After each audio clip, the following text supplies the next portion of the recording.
Tava aqui pensando que depois de algumas dores você meio que fica blindado. Não é insensível. Parece que você fica meio calejado. Porque depois que uma dor muito profunda quase te derruba, ou te derruba e você se levanta, depois quando essa mesma dor vir, parece que você, sei lá, tá mais forte. Já reparou isso? Parece que você tá mais calejado, mais maduro, sei lá. Tipo que você consegue lidar muito bem com a dor.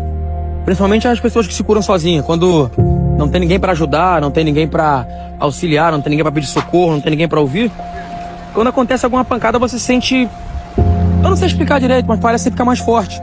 Se teve um término que te quebrou, o próximo relacionamento que você termina, você não sente tanto. Se for uma decepção de amizade, a próxima decepção você não sente tanto. É uma parada estranha, parece que se cria um calo aonde doeu. Acho que cura e fica grossa. Sei lá, não sei explicar direito. Mas já repararam que as mesmas dores não derrubam você mais? Que parece que aquela dor que você passou te forjou. Doideira, né?